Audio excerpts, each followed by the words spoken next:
So no Jack Flaherty on the mound for the Tigers, and it was an ugly result for Detroit as the Guardians teed off for 3 homers in the game, beating Detroit 8-4. Jose with 2 of those knocks himself. He had 3 RBIs. Bo Naylor also hit a 3-run home run to officially close the door on any type of comeback. Tanner Bibee on the mound for the Guardians, 6 innings, 7 hits, 2 strikeouts, and 2 earned runs allowed. G. Bush, this team just keeps finding ways to win. It doesn't matter who's pitching, who's playing. They switched the lineup up and still scored 8 runs. I like to see we trending upwards. You know, we talked about it yesterday, 12 out of the last 16 you done lost. The sticks looked like they was getting a little dry in there, but José Ramírez comes in. And like I told with Tyvus, Jose is now back, look like he's seeing the ball well. He's hitting the ball with power, driving the ball.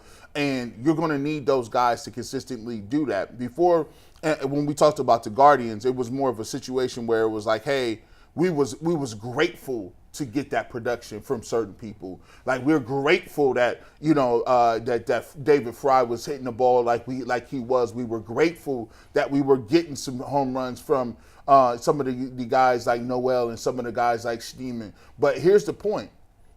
These guys got to understand that, like, it ain't about being a nice story. It's about flipping that into being a competitor. Like, when they go against the Yankees, and this is just the way it is, the Yankees expect to win. They're the Yankees. People don't clap it up because somebody else came in and started batting or hitting with power that they didn't expect. You put the pinstripes on, that's just what it is.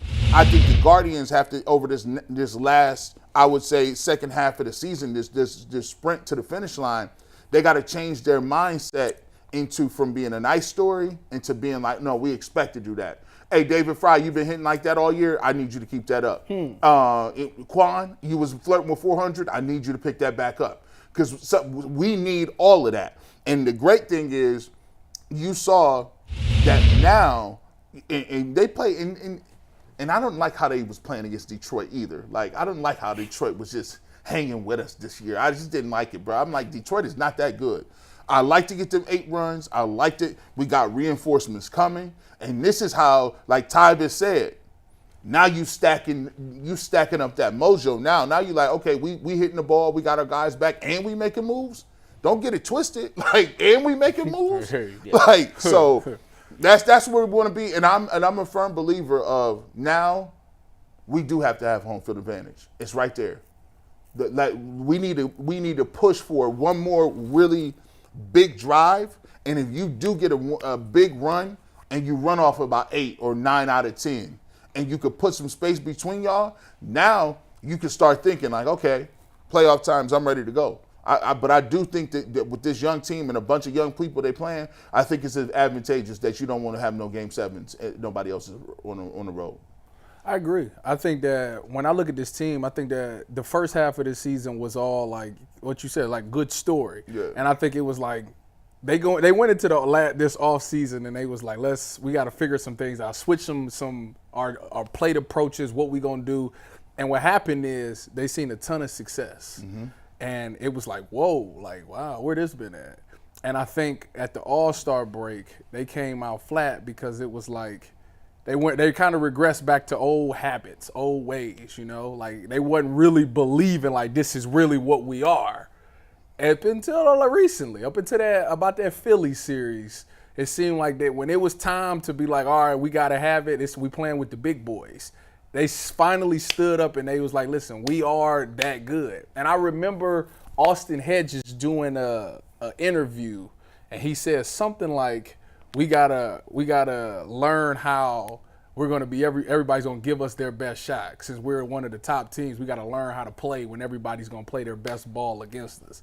And to me, it seems like they're trying to really figure that out, and they're learning. Like, hey, you know what? We really are that good. Like, right. we really that deal. Is they're believing that they really are that good. Now, when you get upstairs, making moves, it's like now they believe in us. So it's like now we got to put it all together. So when I watched them last night, you know, it's a lot of guys that, you know, was riding away. Like Bo Naylor. Bo Naylor was a guy who we was talking about. Can we trade him? Like, can we trade him? This man is, yeah. What can we get for Bo? Roller coaster. And now, you know, he comes out there and boom, 3-run home run, and it's been Like, he would go like maybe a week or two, week and a half, and won't do nothing, but boom, he'll hit a home run. He just got to get more consistent.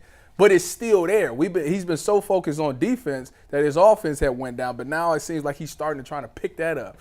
John Kinsey, he comes out there and he hits the RBI, so I love that. And then Jose was like, listen, I'm going to go ahead and dagger this thing. I'm sick of all of this. Boom, knocks 2 of them out there. So they got all the pieces. And, yeah, the Tigers, I think when we played the Tigers, before the All-Star break, we lost that series. It was right? after the All-Star break. Was it after the it was. All-Star break? It was Did we- Padres- okay, then we Padres and Tigers, then I don't even yeah. need to ask. I know we lost that series. Yeah. And it's like, we need some get back. We need to show them who we are. We are a dominant team. And last night they went out there and they did that. They put up a bunch of runs. You know, Bibee might not have had the strikeouts, but the defense was playing well. They was getting guys out. So I respect all of that, and I like what I see. And as long as the offense continue, if they could put up 8 a night, I mean, it's good night. It's over with. With that bullpen, as long as you're Yeah, not it's getting a over. You disaster put up 8, start, it's over. you should win it. It's crazy how we talk about the Guardians and how we've talked with them in the first 45 minutes of the show. They're the second best record in baseball. They just beat Philadelphia in Philadelphia without either of their top 2 pitchers throwing against the Phillies. I keep saying it. I don't know how to say it any other way.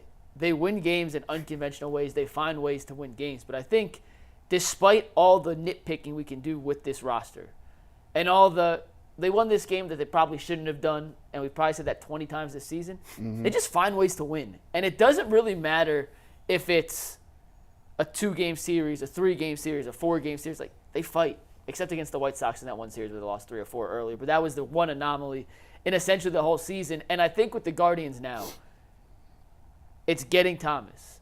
It's hopefully whoever else they get later on today. It's about stacking positive momentum together, back to back to back to back, as they position themselves for a legitimate, not just playoff push, but home field advantage, #1 overall seed push in the American League, which would hopefully set up a run deep into the postseason for this young squad. And however they have to do it, whether it's with great pitching, great hitting, great defense, acquisitions, midseason call-ups, Stephen Vogt out-managing the other manager, whatever it may be, finding ways to put positive momentum on the board night after night, even in losses, getting certain contributions from certain players, and stacking that momentum day by day by day from now throughout August to position themselves perfectly for September is more important than the actual result of the game. But when you win 8-4 and you get 2 homers from Jose and a 3-run bomb from Bo Naylor, and Bibee goes 6 with 2 runs, you take it. Yeah. And you say, that's everything I could have asked for and more in one contest. And look, you know, if they don't, if they make moves and they do happen to flame out in the playoffs, I think people are smart enough, and sports fans are smart enough to understand that, like, baseball playoffs is built different. Like, it ain't like the situation where you can, if you take an L in the playoffs in the first round, there's a lot of things that can happen. You just might have went up against a person and it was a buzzsaw. You might have, your sticks may have went dry. You may have went up against a pitcher that was just unhittable that night. There's all playoff losses. It's almost a crapshoot in the playoffs. Yep. But we're not. As long as you give yourself the best chance to win, and you make moves, and you put yourself in a position to say, look, we knew what our pitching staff was. That's why we went and got X, Y, and Z. Now the move may have not worked out. But I'm going to give you credit for understanding what time you was at and trying to give yourself the best opportunity to win. And that's what it's about in baseball, is giving yourself the best chances to go out there and win. So for me, I think if they can continue to get these little small penny ante teams up out of here, it'll be all right. First pitch between the Guardians and the Tigers today at 1:10 p.m. Gavin Williams on the mound.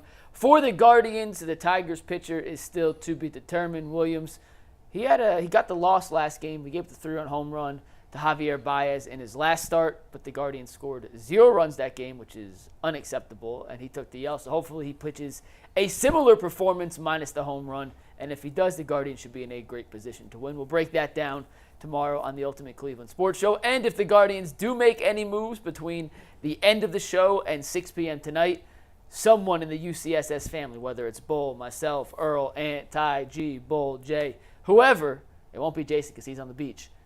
One of us will go on and give you a little instant reaction to the move, and then we'll break it down in full tomorrow here on UCSS. Ant?